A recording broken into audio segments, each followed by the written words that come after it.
Hi, everybody. How are you? Today we are going back to the story that we read on Monday, Frog and Toad.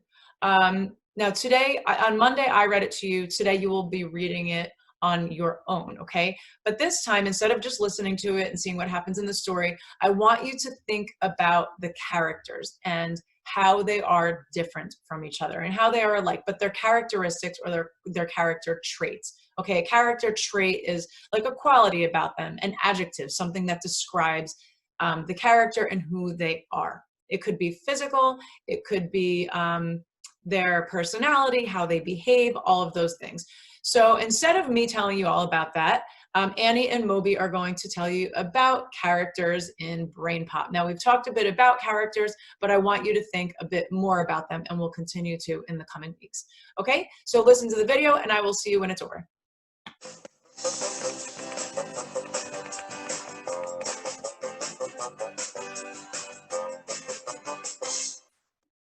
Oh, Grandma, what big eyes you have.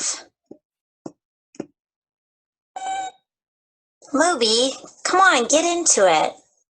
Oh, Grandma, what big ears you have.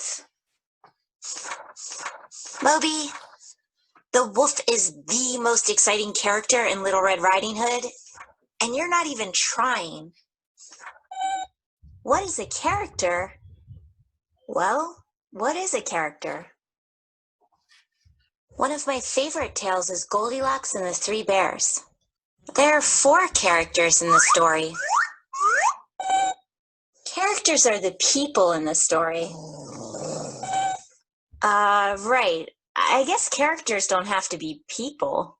Just anyone in the story. Most of the stories I read have one really important character. You know, like a main character.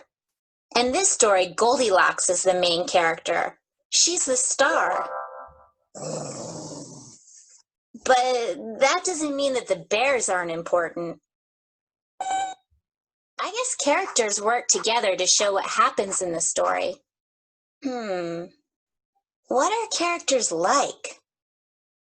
Nice day for a picnic, huh, Moby? Hey, check out those ants. They're totally stealing our food. No, Moby, you can't squash them. They're just doing their job. Yeah, that grasshopper isn't doing much at all. In fact, he seems pretty lazy. But the ants are working really hard. I guess these characters are pretty different. Some stories have characters that are brave, or scary, or greedy, and some characters set their mind to things and really work hard. Well, in this story, the ants work hard, getting food for the winter, while the grasshopper just sits around and eats. Kind of like you, Moby. But then the winter comes and the grasshopper is cold and hungry, and he learns his lesson. I like this story because the main character learns something. How can characters change in a story? In The Ugly Duckling, the main character goes from being sort of a weird-looking bird into a beautiful swan. I guess a character in a story can change just like people in real life. I think they go through bigger changes than that, Moby. In this story, the ugly duckling isn't the only one who goes through a change. The other ducklings realize that they shouldn't make fun of other birds, so they change too. It can be hard to understand everything that happens to characters. What can you do to understand characters better? Sometimes when I read, I don't really get a character if they're so different from me. It helps if I can compare them to people I do understand. Well, Pinocchio's really different from me because he's a boy, and he's a puppet made of wood. But Pinocchio is like you, Moby, because you both get in trouble. Like last week when you broke a window and lied about it. I guess Pinocchio and Moby learned the same lesson. You shouldn't lie, Moby. Yes, you did. Cut it out. Anyway, I guess there's tons of different ideas to remember. How can you organize ideas about characters? Maybe I can chart their character traits. I can describe what the characters look like and what they do and feel, and how other people feel about them. Let's see. The wolf's traits. Well, he definitely has big ears and teeth, and he eats people, and everyone is scared of him. Oh, and he's sneaky too because he keeps dressing up like grandma. See, Moby, you can use my chart and really get into the wolf's character.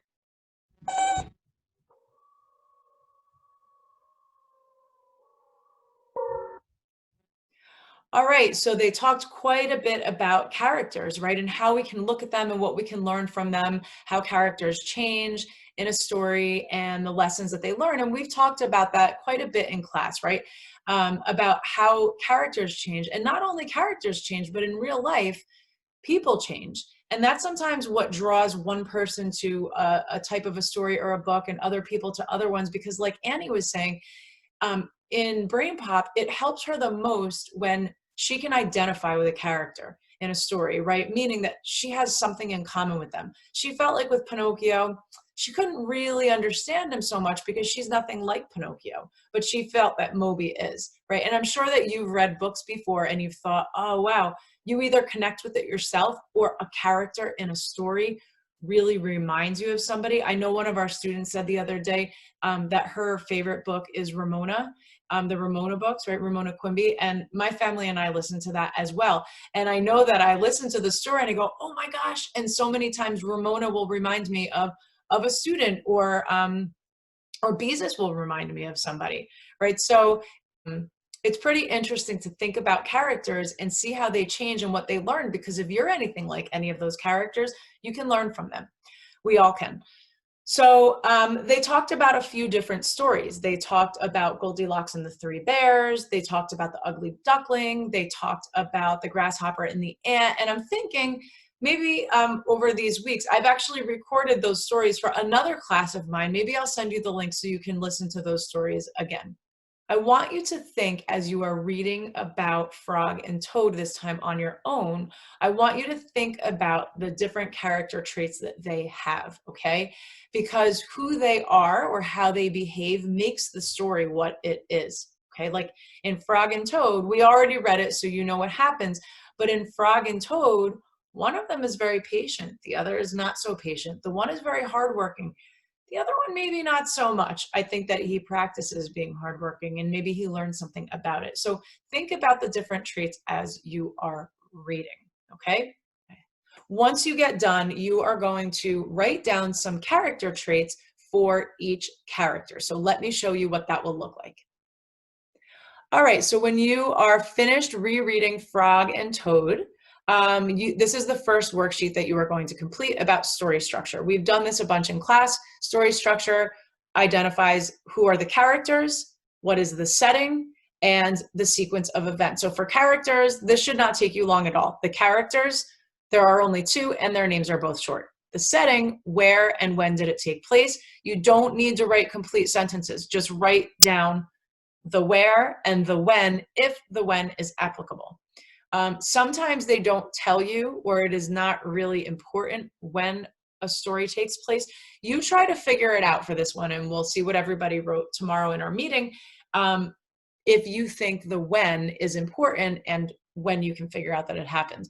Now for the events, please write the three main events, or so what happened in the beginning, what happens in the middle, and what happens in the end. They should be big things that really tell the story, not three tiny little things that happened in the very beginning and then that's it, okay? So the beginning, the middle, and the end.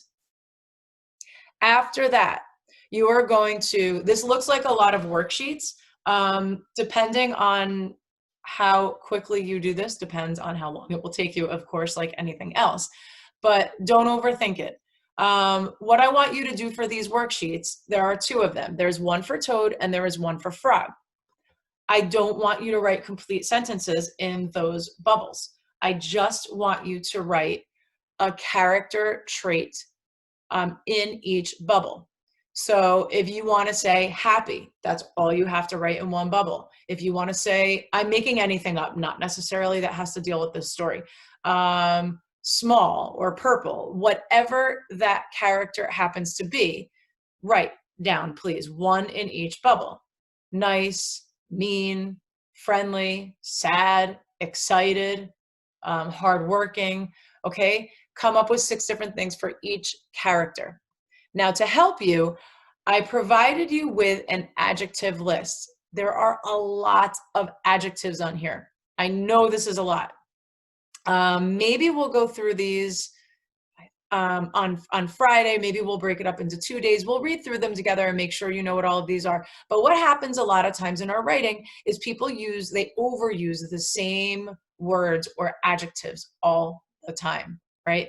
Good, bad, happy, sad, the very basic, some of the first ones that you learned. So it's time for us to expand our adjective vocabulary and start to use some other adjectives. So you can look at this if you feel like you're not sure. And remember, adjectives are also size, shape, and color.